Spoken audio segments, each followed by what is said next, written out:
My husband and mother-in-law chuckled and pulled out a piece of paper. It contained absurd terms like entrusting the house to my husband and not complaining, and even had my mother's signature on it. I could only think someone scammed and forced her to sign. This is completely invalid. This is clearly a scam. Yes, this is my handwriting, my mother calmly admitted. Without understanding, we were kicked out of the house, handed a filled-out divorce form. My husband looked at me with hopeful eyes. Did he think I would cling to him?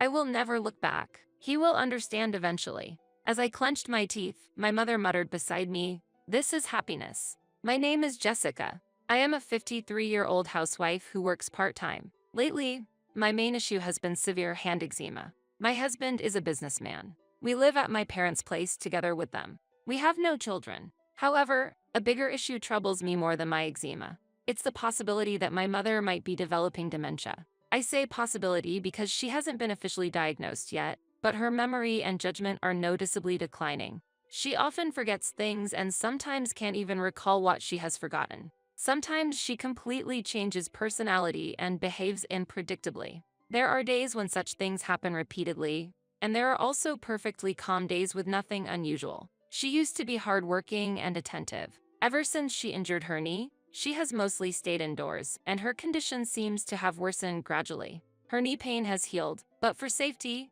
I don't want her to go out alone. My father and I continue to live our daily lives while taking care of her. While I'm at my part-time job, my father watches over her at home so he can respond immediately if anything happens. I'm worried about her symptoms worsening and feeling anxious about my uncooperative husband. We need to come up with a plan for the future. One day, my father became seriously ill and needed long-term hospitalization, making it impossible to leave my mother alone. It wasn't like I could afford to take time off from work. When I talked to my husband about it, he reacted as if it was someone else's problem, saying, "You worry too much. Fires can start from unattended flames, and she could get lost. You worry too much. What if something happens? If you start worrying about that, there's no end to it." My husband clearly seemed annoyed. He's lived with my mother for a long time, but this attitude was too much. After all, the reason we were living together was because of my husband's insufficient income, and we were staying as dependents. Even a crane would feel the urge to repay a favor.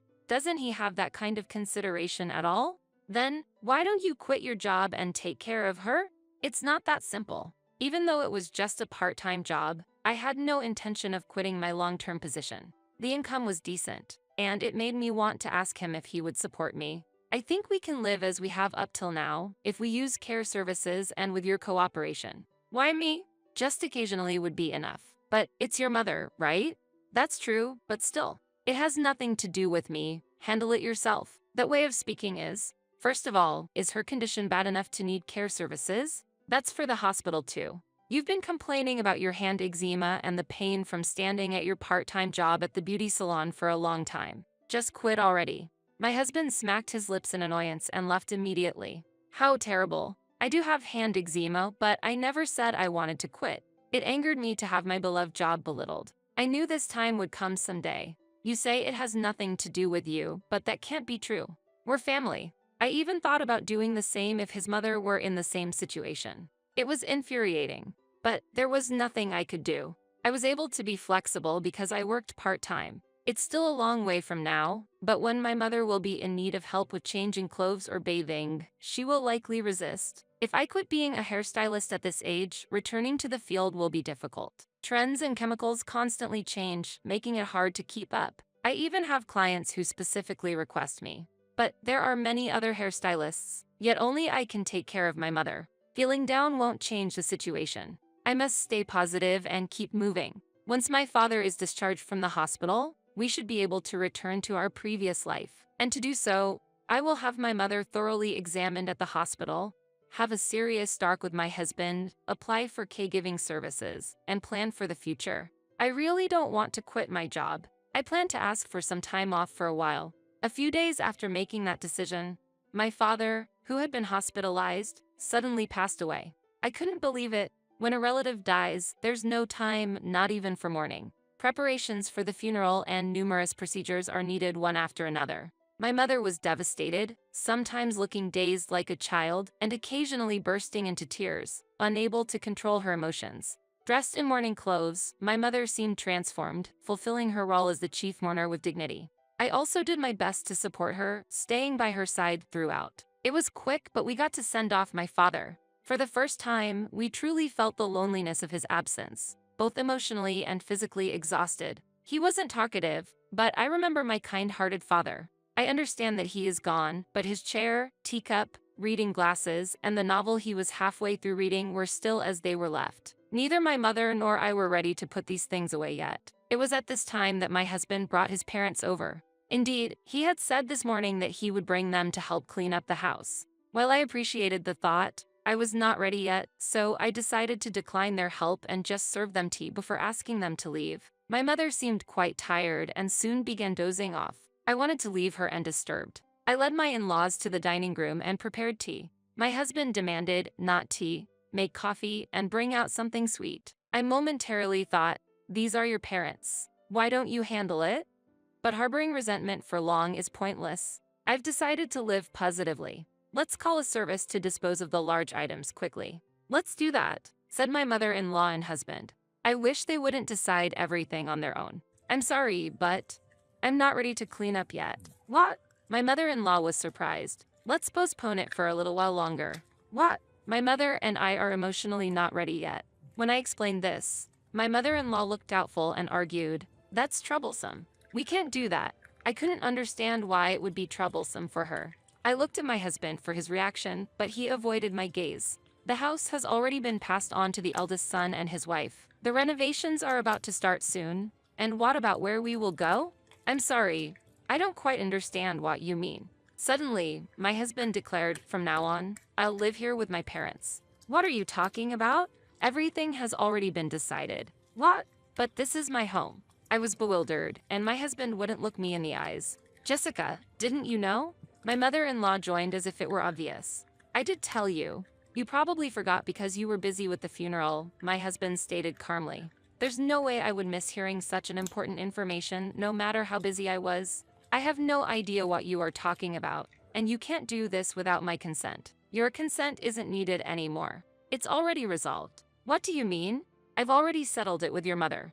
I felt as if cold water had been splashed on me. When did such a discussion even happen? Could it be that they decided this while my mother was out of her senses? This can't be allowed. I stood there, stunned. My mother-in-law addressed my husband. You know, someone who has quit their job and does nothing, and an old person who needs lots of care can be a handful, right? My husband nodded in agreement. That's right. That's why you two need to leave this house, and preferably soon. I was too shocked by her words to even respond. Someone who does nothing and an old person who needs lots of care? Is she referring to my mother and me?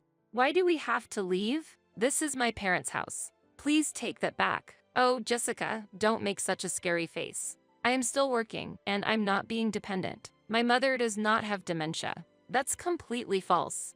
I cannot tell lies, haha. How can she laugh and say that? My head was spinning. While smiling, my husband and my mother-in-law pulled out a document. There's no taking it back. We've already got the signatures on paper. The document contained absurd terms like entrusting the house to my husband and not complaining, and even had my mother's signature on it. Indeed, it was my mother's signature. I could only think it was a scam that forced her to sign. This is completely invalid. This is clearly a scam. Huh? Did you make her sign this while she was not in her right mind? That's invalid. What are you talking about? You just said that she doesn't have dementia. He retorted. At that moment, my mother, who should have been sleeping until just before, appeared. Hello everyone, what brings you here today? My mother greeted everyone cheerfully, without any prior indication. This signature is your handwriting, isn't it? You did sign here, right? My husband suddenly pressed my mother. Yes, this is my handwriting. My mother smoothly acknowledged. This is a despicable tactic. Now that you understand, pack your things quickly and leave the house. Impossible. If you continue to stay here, I'll call the police for trespassing. I was threatened. This situation was too unreasonable. Without getting to the bottom of it, we were driven out of the house, while holding a completed divorce form. My husband looked at me with a smirk, as if expecting something. It was as if he thought I would cling to him. I tried hard not to meet his eyes, holding back my anger. When leaving the house, I wanted to take at least one of my father's belongings, and what I managed to get was a pair of leather shoes that were at hand.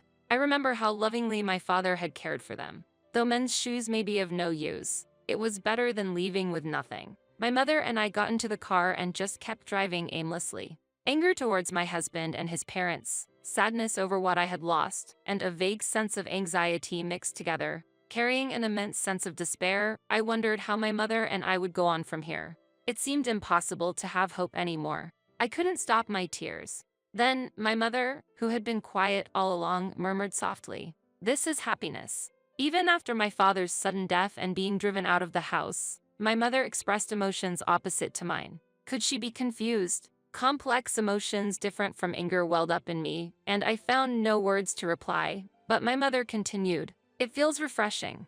Unnecessary things naturally drift away, and you don't hold any regrets, do you?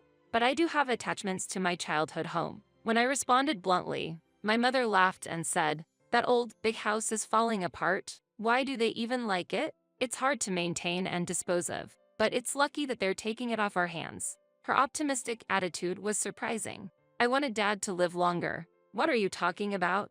It was better this way." "I didn't want to make your father sad." "What about the furniture and appliances that you liked and chose? Aren't you sad to let those go? We can just buy new ones. That's the fun part. Aren't you upset being called a senile old person? That's a path everyone will follow." What the? Even though I felt like we had lost everything, my mother was remarkably calm. Annoyed, I thought that she would probably forget what was said today very soon. "I'm truly happy when you're by my side," my mother said. "If you weren't here, maybe I would have followed your father." She added, "Mom, don't worry, it's okay," she said, and then she started dozing off again. She was childlike in her innocence. Yes, it's enough that I remember the things my mother forgets. Although I'm not fully recovered yet, being with my mother makes me feel like I can manage somehow. Right after that, I received a message from my husband. "If you beg me, I might forgive you. It shouldn't be a problem to put your mother in a facility," he said. Huh? He might forgive me? Did I do something wrong? It was clear they intended to treat me as a maid. Not wanting to talk anymore, I answered, "That's fine," and ended the call. After that, my mind cleared up. Actually, I no longer needed my husband. I explained the situation to my part-time job and decided to become an independent hairstylist. Using my savings, I acquired a used single-family home in the town next door. That house had previously been used as both a residence and a hair salon. The owner of my part-time job helped arrange the purchase, and I got it for an unbelievably low price. The place allowed me to work while taking care of my mother at home. The owner also greatly supported me when I needed equipment and renovations for the shop, saying, "Jessica has supported us for a long time." That kindness deeply touched my weary heart. I used up all my savings for the opening, but I had no regrets. I had given up on owning my salon because my husband was against it, but it was my long-held dream. Whether I'll succeed is unknown. The anger towards my husband and his parents hadn't completely disappeared. However, the business helped distract me from those feelings, and the excitement of new challenges outweighed them. I won't look back. I have finally opened my own hair salon, a dream I've held for many years. My mother helped with cleaning and laundry at the salon. She enjoyed gardening in her free time. Talking with neighbors became part of our daily routine. It really helped that they promoted the shop. The time I spent daydreaming also decreased. Just as my new life rhythm with my mother calmed down, I received a message from my husband. "Why aren't you contacting me?" "What? I said I would forgive you, didn't I? Come back home immediately." "What are you talking about? Don't be stubborn when you're struggling." My husband scoffed as he spoke. I tilted my head. "Am I really struggling? Me? Where did you hear such a rumor? I heard you opened your own salon. It's impossible for an older hairstylist to manage alone, especially with a mother with dementia. That must be tough." I've worked as a hairstylist for a long time and had many regular customers.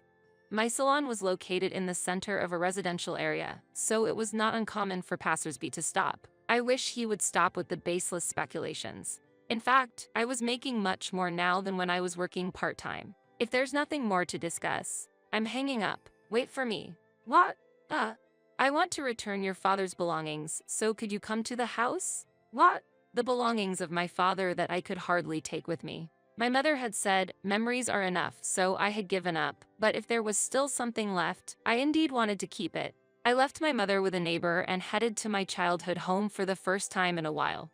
At that moment, I had forgotten how terrible my husband had been and was even feeling thankful for some reason. The scene at the entrance of my childhood home was bizarre, with unnecessary cardboard boxes piled up and mud and dead leaves left as they were. I was surprised to see the house so dirty, and my ex-husband came out from inside. Hey, long time no see. I'm short on time. Please hand over the belongings quickly. Come in and take them. It had been a long time since I returned to my childhood home, and it was so dirty that I hesitated to even take off my shoes. It's troublesome with things scattered around. Mom can't clean it up. In the previous residence, the wife of the eldest son was in charge of cleaning. While he complained, I wondered why he wouldn't clean up himself. He was still a person lacking compassion. But that was irrelevant to me now. I no longer had any attachment to a residence ravaged by others. What used to be the living room had now become my husband's sleeping area. It was quite messy, with remnants of snacks and drinks scattered about, and an unpleasant smell lingered. It made me not even want to breathe. This is filthy. I said it without thinking, and my husband responded, right? That's why you should come and clean. Suddenly he said something absurd. Really, if you had apologized earlier, it wouldn't have gotten this bad. What? For $15 per hour, you could clean up. It's a good deal, you'd make some money too. The smiling face of my ex-husband was right in front of me. Yes, he thought I was struggling with money. It didn't seem worth arguing, and I wanted to get away quickly. I refuse. Please hand over my father's belongings now. That. It seems my mother accidentally threw them away. So that's what was going on. I wasn't exactly suspecting a lie, but it was a gamble. And indeed, it was disappointing. Disappointing. But this made my decision clear. I had nothing more to expect from this residence or my husband. As I was about to leave, my husband blocked the way. How annoying. Please move. Wait, don't be mad. It's okay for you to come back, just you. What? Really? You're such a bother. You should have just complied. Listen, this is your last chance. I don't understand. What are you dissatisfied with? If you need a maid, you should hire someone else. Hey, don't get ahead of yourself. What can a part-time worker do? I felt insulted. It was ridiculous. Had he forgotten? I worked part-time because he disliked it. He didn't like it when my income increased. I supported him so he could focus on his career, but now I was fed up with being looked down upon as just a part-time worker. You're in the way. What? I said you're in the way. You can't do anything with your meager salary. What? Ask your beloved mother to clean. Stunned, my husband watched as I left the house. I feel lighter. Seeing my drastically changed home, I no longer felt any attachment. Although I was disappointed that nothing was left of my father's belongings. It was better than being held captive by it. The look of surprise on my husband's face was something to see. Now, let's go home quickly. My mother is waiting. Later, I received a job offer from the owner of the beauty salon where I used to work. It was for a mobile beautician role, providing home visit services for clients who need care and can't make it to the salon. I registered with the local government and visited homes upon requests from community residents. Sometimes, work was also required at care facilities. There are hairstylists who specialize in this service. Since I also had repeat customers at my own salon, taking on this job once a week would be manageable. However, I had a mother who I couldn't leave alone. Lately, she's been well, but she didn't like going out often. Why not? I'll come with you and help out, my mother suggested when I was pondering. I usually thought of an assistant as an apprentice hairstylist, but this was an eye-opening idea. That's right. We could go out together. The doctor said the same thing. Actively interacting with society and living an active life is optimal for preventing dementia. It's important not to just worry, but to try things out. So, I decided to take on this job a few times a week. While at clients' homes, my mother helped with tidying up and served as a conversation partner for the clients, greatly aiding as an assistant. She was active and attentive, just like she used to be. No more absent-mindedness. Then, one day, my husband showed up at the salon. What did you come for? While it was inevitable that the location of my shop got known, would he intentionally come to show malice? When will he stop being a nuisance? As if to protect my mother, I hid her behind me and held my phone ready to dial 911 to call the police. Could you give me a shampoo and cut? Don't fool around. What do you want? You see, I received an eviction notice from the real estate agent. What? You sold that land and house, didn't you? I can't think of any such thing. What do you mean? They thought it was an abandoned house and sent a cleaning crew. This is no joke. So that was it. It was my mother's doing. My mother had let go of the family home. Or had the change of ownership she mentioned before been completed? Wait a minute. The only thing my mother signed was that suspicious contract. Did you think that homemade documents settled everything? I thought you were incompetent, but not to this extent. I'm at a loss for words. Give it back. That's my house. And it seems the demolition has already started. I don't know anything about that. Are you going to kick my elderly parents out of their home? You dare say that after you took my mother's house. I don't care. Then I'll make this house my own. Owning a salon and having a maid, isn't that perfect? My husband opened the door to the house attached to the shop. Don't enter without permission. Just as I was about to call the police. What? My husband suddenly calmed down. What's this? Pointing to the leather shoes of my father left in the entrance, he asked with a trembling voice, "Is there someone new already?" This morning, I had taken them out of the box on a whim and felt like polishing them. He probably didn't realize they belonged to my father. Well, that would be expected. The husband who didn't notice when I cut my hair by 8 inches wouldn't remember whose shoes those are. Are you cheating on me? Even though I'm still here. Huh? We've been separated for a while. Who is it? I can't forgive this. My husband turned red with anger. Can't forgive? What does he mean by that? What is he thinking? I smirked inwardly. Perhaps it wouldn't be so bad to scare someone who behaves so selfishly. Are you ready? Are you prepared to face what's coming? You should know from those expensive shoes. Half-heartedness will lead to painful consequences. I stared intently at my husband's face. He was sweating, his eyes darting around, unable to hide his agitation. I can't believe that my cowardly yet prideful husband was really prepared for this. You're awfully quiet. What's wrong? Should I call him now? What? Call? What? Is someone there? Hey darling, can you come here, please? Goodbye. My husband ran off like a whirlwind. My mother covered her face with her hands, trying to suppress her laughter. Ahaha, look, how fast he can run away. I felt a sense of relief, my tension going away. My mother kept laughing.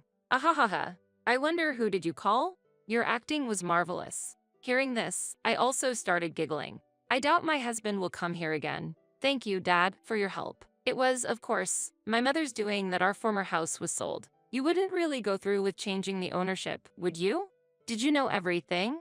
Of course. Signing that document couldn't possibly have any effect. That was the plan from the start. I just thought it might be difficult to proceed if they knew about the dementia, so I was just watching how things would go. My mother said this without any doubt in her eyes. I was surprised she was aware she had cognitive impairment, but then she added, lately, my mind has become clearer as if the fog had lifted. I think I'm getting better. I still forget things, but I've always been like that.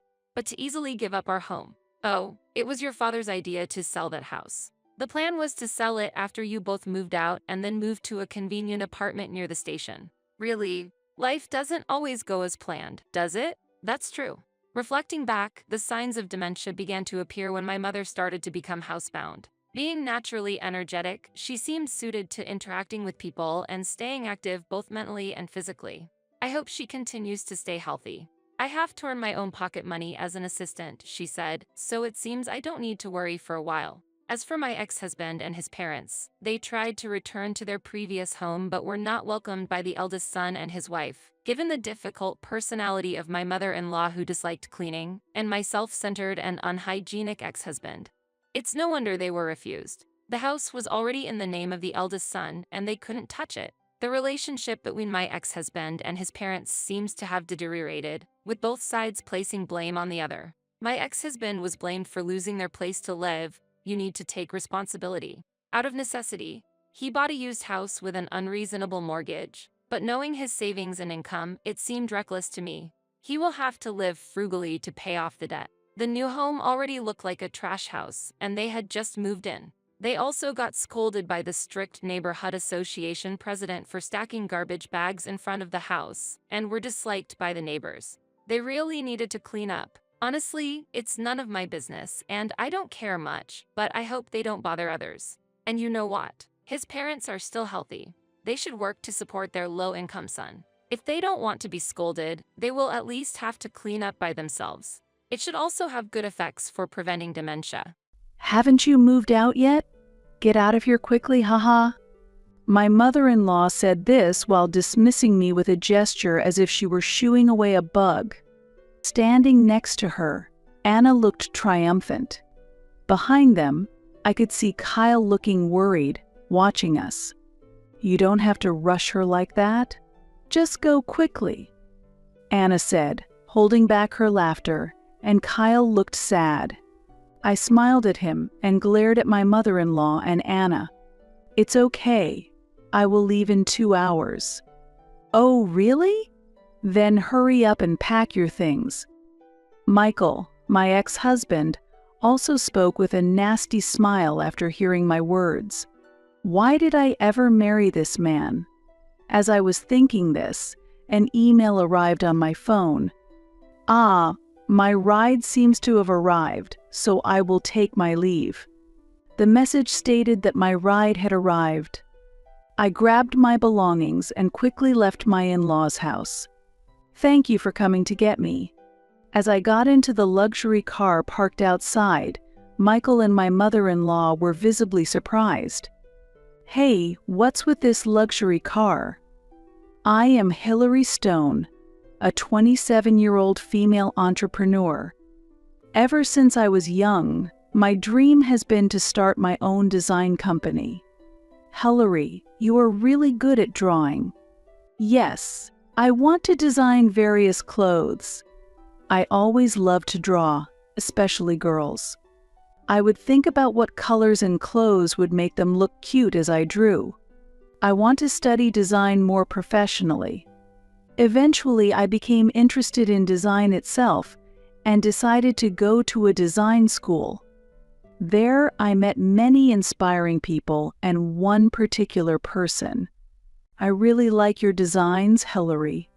I want to draw designs like yours, said Erica Parker, a daughter from a major design company. Thank you. I love your designs too? Really? I'm happy to be recognized by you, Hillary. Erica, you're studying business as well, right? That's impressive. Erica was learning business knowledge from her father while studying design. I respected her and was glad we became friends. Hillary, I feel that you have a talent for management too. Shall we study it together? One day, Erica offered to study business management with me. In the process, I started to aspire to have my own company. After graduating, I trained under her father's guidance. He was a mentor to me. Hillary, you'll be fine. From now on, just try and do what you want to do. Years later, encouraged by Erica's father, I finally started my own company. I realized my dream and was living a busy yet fulfilling life. Hillary, there's someone I'd like to introduce to you. Could you meet him? One day, my mentor suggested a matchmaking meeting. Apparently, his friend's son was still single and without a partner, and his parents wanted to discuss it. My name is Michael Reed.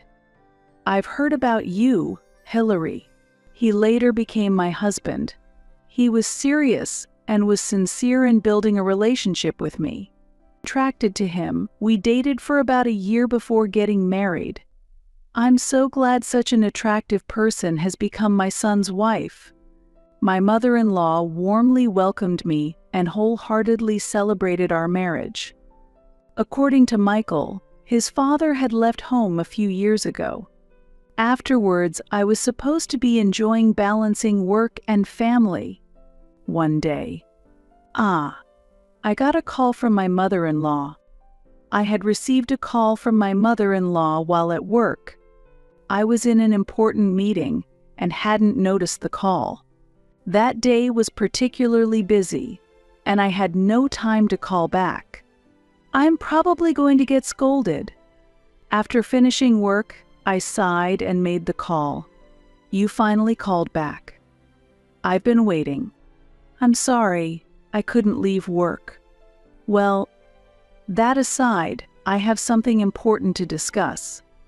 Usually, she would complain, why didn't you answer the phone, or you should return calls sooner, but today, she moved on to another topic smoothly. Feeling a bit anxious, I listened to her.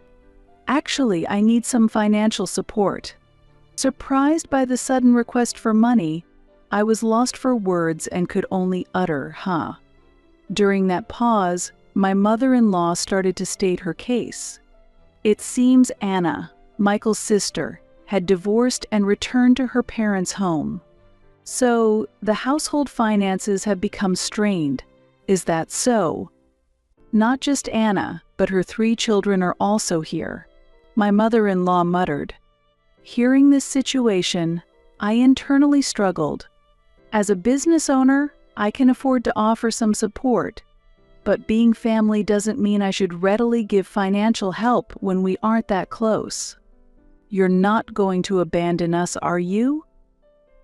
I didn't think you were such a cold daughter-in-law. Perhaps sensing my hesitation, my mother-in-law suddenly raised her voice. I sighed. I'll discuss it with Michael and decide, so please wait. Despite feeling fed up, I responded that way. Before our marriage, my mother-in-law was a very nice person. However, since getting married, her interference has become too much. Are you taking good care of Michael? Aren't you neglecting household duties to work all the time? I receive messages like this every day. Honestly, these kind of conversations were very troublesome while I was busy being a president. That's why I once clearly told her, I'm sorry, but I'm busy with work. I'm also running a company. A woman's job isn't that big of a deal. Listen properly to what I'm saying. When I argue back, she gets angry with her own interpretations. My mother-in-law doesn't believe that I'm a president. She seems to think that I'm just doing clerical work or menial tasks. I actually have a significant role as a president. What are you talking about? Michael might be, but you can't possibly be a president. Don't lie. Even when I argued back clearly, I was met with such responses. My mother-in-law didn't believe a word I said and treated me like a bad daughter-in-law who lied. Now, she was saying, you're not doing a proper job and you don't help around the house. So, at least provide some support. I'll talk to Michael about it. I told her again and forcibly ended the call. Honestly, even after discussing it with Michael, the outcome was clear. To suppress my anxiety and stress, I let out a loud sigh. Hey, I got a call about the support from your mother. That night, I immediately consulted Michael about his mother's request. So I see. Well, I'll leave it up to you. His response was cold. His attitude has changed after marriage. He used to be a kind person who would listen to anything I said, but now he barely listened at all. Anna came back home after her divorce. Huh. Anna. When I mentioned his sister's name, he suddenly shuddered and looked at me. Did you just say Anna? Huh? Yes, your mother mentioned Anna. Surprised by Michael's reaction, I nodded. We're not short on money, so maybe it wouldn't hurt to help out a little.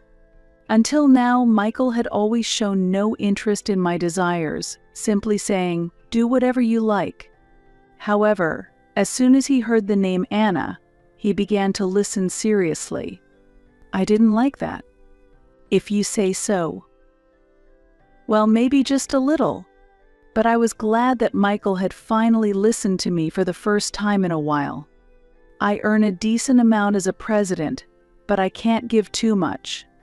The moment she asked for support, I had a bad feeling. Thank you. So how about $3,000 a month? $3,000? That's a bit much. For now, I'll send $1,000.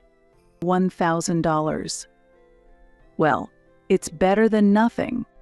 Thus, I decided to provide support of $1,000 per month. That amount seemed manageable, as it wouldn't require major changes to our lifestyle. Just when I started providing support. Who is this number from? I received a call from an unknown number. I was suspicious but thought it might be a business contact, so I answered. You finally picked up. What were you thinking? Making me wait. Sorry, may I know your name? It's me, Anna. The call was from my husband's sister. She probably got my contact from her mother. It would have been nice to get some explanation, though. So, what can I do for you? Oh, right. Thanks for the support. It seems she called to express gratitude for the support. But isn't $1,000 a bit little? Even though it was said jokingly, it irritated me. Is this the attitude of someone receiving support? If you're dissatisfied, I can stop the support. What's that? You have such a small heart. Are you telling me to let my children starve? That's terrible. Anna complained and then hung up the phone. Maybe I made the wrong decision. After talking to Anna, I thought about reconsidering the support. Still, the decision to provide support was my own. Let's wait and see a little longer. So, I reluctantly continued the support, but there were no words of gratitude. Hillary, why don't you come live with Mom and everyone at the family home? Huh? What's going on all of a sudden? One day, Michael suddenly proposed living together at his parents' house. It seems his mother hurt her back, and they wanted us to live with her to take care of her. But Anna is there, right? She's back living there? Anna is busy with her children. She can't take care of Mom on top of that. Michael replied to my objection. We had many discussions, but neither of us could compromise. I'm fed up. It's going nowhere, so I'm taking drastic measures. Eventually, Michael sold our house under his name without my consent and sent our belongings to his parents' house. As a result, we ended up living together at his parents' house. Get to the housework quickly. Right. Since you're staying here, at least be useful. Both my mother-in-law and Anna treated me like a servant, using me whenever it suited them. While I was at home, they would command, "Clean the room, make this because I want to eat it." If I came home late from work, they would say, "What are you doing out so late? Really unclean." And they would mutter these sarcastic comments day after day. This sarcasm added to my exhaustion from work and housework, pressing down on my spirit. I'll help you.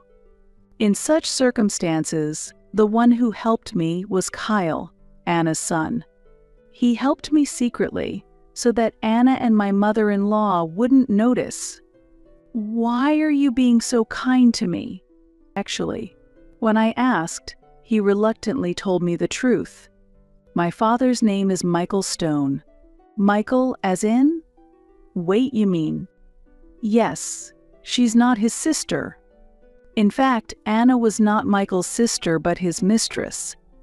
They had known each other since their student days, and it turned out that Kyle and his siblings were indeed Michael's biological children.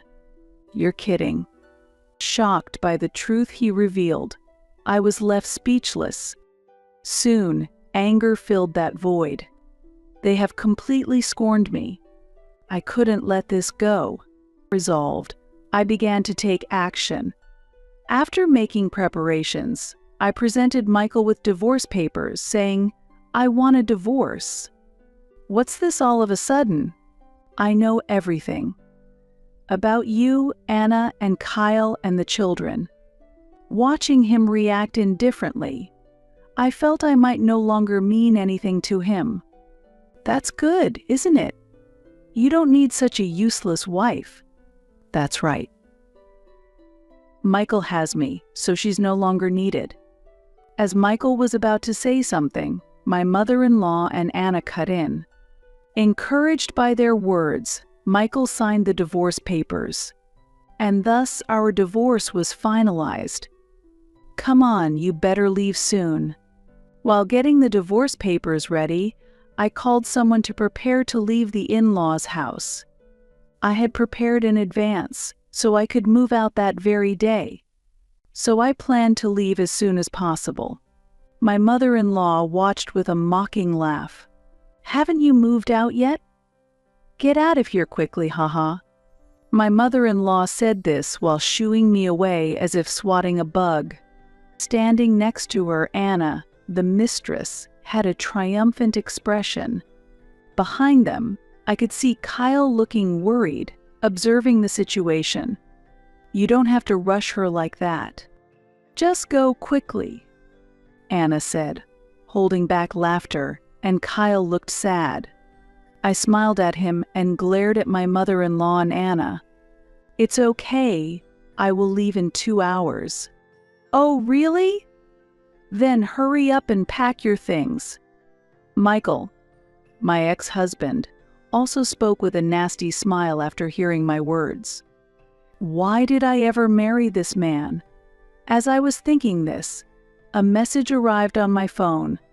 "Ah, my ride seems to have arrived, so I will take my leave." The message stated that my ride had arrived. I quickly left my in-laws' house with my belongings. "Thank you for coming to get me." As I got into the luxury car parked outside, Michael and his mother were visibly surprised. "Hey, what's with this luxury car?" With their astonishment behind me, the car started to move. It really has been tough, hasn't it? The voice from the driver's seat was my friend, Erica. I had been confiding in her for a long time. "You should stay away from that family." She had been advising me this for a while, and when I told her I filed for divorce, she immediately said, "I'm on my way." It usually takes 2 hours to cover the distance, but she arrived in minutes, so maybe she had been waiting nearby. Now is the time to start things going, Hillary. Show them what you're made of. Of course. I'll make them regret this. She expressed her anger towards Michael and the others as if it were her own. While thanking such a friend, I shared my plans with her. "For now, is it okay if I stay at your house as planned, Erica?" "Of course." I would be staying at her house from now on. Erica's residence was much larger than where we had lived before, or the in-laws' house. So even with me moving in, there was plenty of room. "Your house really is spacious, Erica." Though I also run a company, standing in front of her family home, which has been passed down through generations, makes me feel the difference in class. "You must be Hillary Stone." As I was lost in thought in front of the luxurious house, a man approached me. "Let me introduce you. This is Fred Owen. He's a distant relative of mine. He is Erica's relative and a lawyer. I would be seeking his help with claims for damages and other legal support. Erica has told me a lot about you. I look forward to working with you. Rest assured, we will definitely win." Encouraged by his confident response, I smiled back. And we immediately started taking action. First, we would demand compensation from Michael and Anna.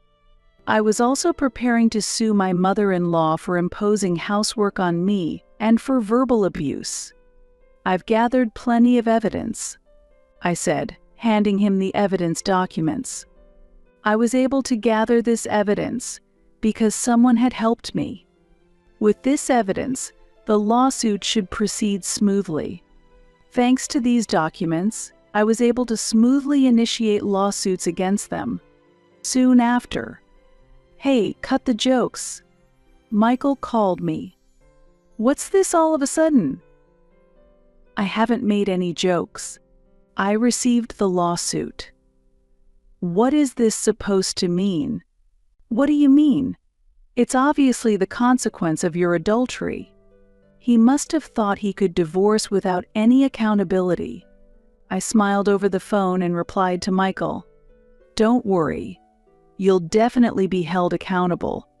Hearing my assertion, I could tell that Michael was lost for words on the other end. "Are you really going to do this?" "Of course. Don't think you can mock me and get away with it." Feeling his disbelief, I hung up the phone. This was just the beginning of their nightmare. I intend to give them the retribution they deserve. Why did you do this? The day after Michael contacted me, I received a call from my mother-in-law. What do you think you're doing sending this? She apparently saw the copies of the evidence I had sent along with the compensation demand. It was a video of the harassment she had subjected me to. This evidence was sufficient to proceed with the lawsuit, and it was clearly filmed by a third party. This footage is impossible. It must be forged. I didn't film it, you know. I explained the situation calmly to the yelling mother-in-law. Of course, I wouldn't have had the opportunity to film such things myself. Then, who filmed it? As my mother-in-law muttered this, I handed my smartphone to the person next to me. I did. Wait, is that Kyle? As Kyle spoke, Anna, who was also on the phone, raised her voice in anger. It seemed she was there too. Why are you there? Kyle had brought his brothers to this house as well. He explained the situation calmly to Anna, who was unaware of everything. We can't become decent people if we stay in that house. Kyle spoke calmly about how his mother, Anna, had been harassing me. It's embarrassing to say she's my mother. What kind of way is that to talk to a parent? Anna yelled again, and Kyle sighed. Then he handed me back the phone and said, I don't feel like talking anymore. Well, that's the situation. I will handle things with them. Saying this, I hung up the phone. Next, I turned to Kyle and asked, what should we do now? I haven't decided yet. But anywhere is better than that place, even a facility. Kyle said this decisively. They had been neglected by their parents until they started living with my in-laws. Anna was out all day and only came home late at night. During the day, she mostly slept and never took care of the children. Grandma dotes on us, but doesn't let us do anything. It seemed the grandmother was overprotective in contrast, not letting them do not only dangerous things but also restricting normal activities. When they tried to study, boys should be outside playing, they were told, and sent out. And when they wanted to play outside with friends, it's dangerous. Don't go out alone, they were stopped. Their days were filled with contradictions from the grandmother, frustrating them even though they were still children. Moved by sympathy, Erica and I decided to bring them to this house. Then perhaps you can live here with us for a while? Kyle nodded happily to my suggestion.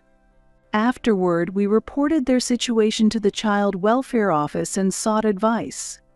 As a result, Anna and the others were stripped of their parental rights. Then, let's raise them in our home. It was Erica's father who suggested this. Although Erica was studying business management, she chose not to take over the family business, saying, I will choose my own path. Currently, she is thriving in a small design company. Therefore, they wanted to raise Kyle as a future business leader. If you're okay with it, I'd be happy. Kyle responded enthusiastically to the proposal. I also hold deep trust and respect for Erica's father, and am confident that leaving Kyle and his brothers in their care is safe. Of course, I'll support you fully. Erica gladly agreed to take them in. Now, I can finally let go of that house without any worries. I thought this one day. It's all your fault. Everything's a mess. Michael stormed into my office in a rage. According to him, I had taken the children away from Anna and spread rumors about his misconduct within the company. He came to vent his frustrations. You've made it so I have nowhere to be at work. Michael blamed me while accusing me. Despite his rudeness, I decided to explain the facts calmly. Do you think I don't know anything? The relationship with Anna had been going on even before our marriage, and he had approached me aiming for my wealth. No one listens to what a mere secretary says. Follow our rules. I was simply astonished by Michael's dismissive remark. My mother-in-law had always been prejudiced, but I didn't realize Michael shared the same misunderstanding. "You know nothing. I'm not just a secretary, but Mom said so." I sighed loudly at his excuse. "It seems you've forgotten that I am the president of this company." When I reiterated this fact, he couldn't hide his shock.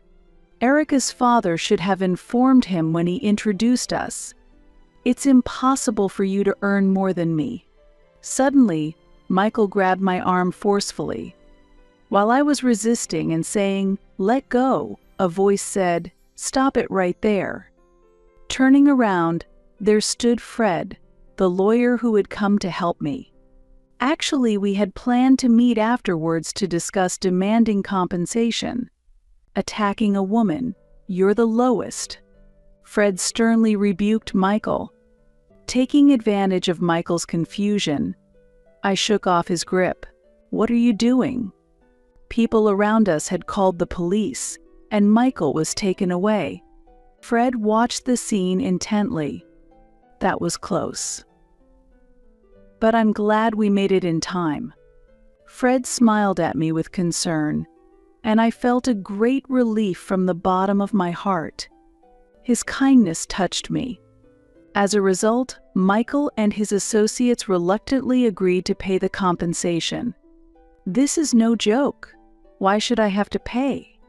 Anna refused to pay until the end, but Erica's father's influence was significant.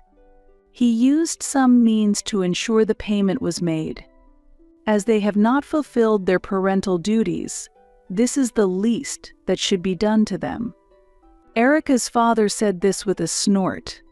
His capabilities as a president were outstanding among those I had seen. With an inescapable and strong network, escaping was nearly impossible. However, I wonder how he managed to prepare and make them pay. Anna had been a housewife with no work experience. They were barely maintaining their livelihood with my support and Michael's income. My father helped her find a job. According to Erica, her father found a job for Anna, although it was in a harsh working environment. For me, getting the compensation paid was a priority, so Anna's future was irrelevant. What about the ex-husband? Michael is paying properly. Michael had been detained by the police once. Though he was released soon as there was no direct violence, it seems his arrest record leaked to his workplace. Actually, Michael's reputation was never that good to begin with. He was the type who cleverly deceived people and had tricked many, but some of the smarter colleagues had realized his true nature. When our divorce became public, Michael's true nature started to be exposed. That's why some people were saying they always felt a dangerous vibe from him. As a result, the way people saw him changed, and he ultimately chose to resign on his own. The compensation was paid from his severance. That's reassuring. By the way, Michael also paid the compensation for his mother in one lump sum. His mother had no savings at all. Her unplanned lifestyle was one of the reasons his father left. Even after her husband left, she continued to spend money recklessly.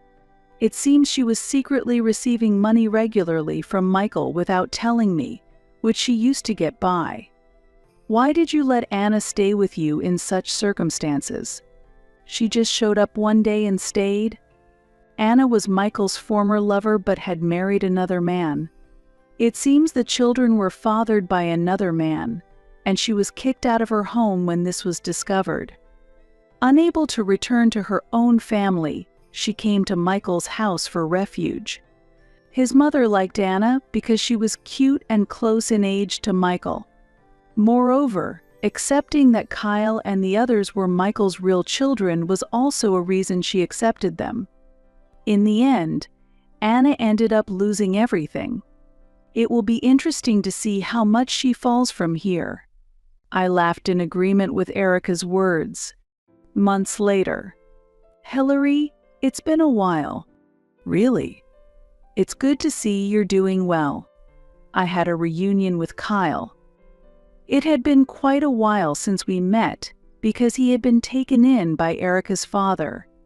My previous dad came to see me. Anna's ex-husband, who loved them even though there was no blood relation, had come to visit after being contacted by Erica's father. We can't live together, but he told us he considers us his precious sons. He already has a new family, but he promised to regularly visit Kyle and his brothers. That's great, Kyle. Yeah. Kyle's face was full of smiles, a far cry from the shadowed expressions he had shown in the previous home. Seeing his bright change, I too was genuinely happy. It's because you protected us, Hillary. Thank you so much. To his words, I smiled and responded, if there's anything, let me know anytime. Erica, watching this scene, also had a warm smile. Initially, Erica declared, I will raise the children. However, she was unmarried, and despite having a stable income, there were many barriers to adopting someone else's children. Therefore, her father ultimately decided to take the children. I'm going to be a worthy successor, Kyle said, respecting Erica's father. He was still young, but aware of his responsibilities as a successor, his eyes were shining. Erica and I listened to his story with affection. I'm really happy to see you so happy, Kyle. After talking with Kyle, I muttered thoughtfully. According to him, his brothers were also actively living with Erica's father. Relieved by such a report, I walked through the streets with a light heart. Hillary. Huh. As I turned around in response to a sudden voice, I saw a gaunt Michael standing there. You've changed a lot, I was surprised. I was wrong. Please, let me try again. Michael apologized and suddenly began to talk about his recent troubles. Since we parted, Hillary, it's been one disaster after another. He quit his job and ended up using all his severance pay and savings for the compensation payments. Even though he tried to find a new job, his bad reputation preceded him, resulting in continuous rejections. In addition, my mother is still spending wildly, and I've ended up in debt. I coldly watched Michael with tearful eyes. Do you think just because I'm a president, I can solve your problems? I didn't mean that, but you must have a decent income as a president, right? Oh, according to you and your mother, wasn't I just a mere coffee-serving secretary? I said this sarcastically with a smile directed at Michael. Sorry, a coffee-serving secretary can't help with debts or provide assistance. Sort it out yourself. Hearing my words, Michael's shoulders slumped in disappointment. Taking the opportunity, I hailed a taxi and got in. Please go. I urged the taxi driver and left without further concern for Michael. That was the last I saw of him. Later, I heard through the grapevine that Michael had been caught by debt collectors and was put on a ship bound for a foreign country. His mother had fallen down the stairs and become bedridden. Karma, isn't it? Knowing their fate, I murmured this. Then, shall we get on with work today? Hillary, you tend to work too hard, so try to take it easy, Fred said with a gentle smile. We grew closer after that incident and are now happily married. Ah, that's right, today is. I know. You're meeting Erica, right? I continue to maintain an unchanged friendship with Erica, regularly dining together and deepening our relationship. But if you feel unwell, let me know right away. I'll come to pick you up. You're not alone anymore. Fred gently stroked my belly. We are expecting a baby with Fred. I couldn't think about children while I was with Michael, but now I feel truly happy to be expecting a child with Fred. Yes, I'll count on you if anything happens. Erica and Kyle have warmly congratulated us on the addition to our family. With their warm support, I am living happily day after day.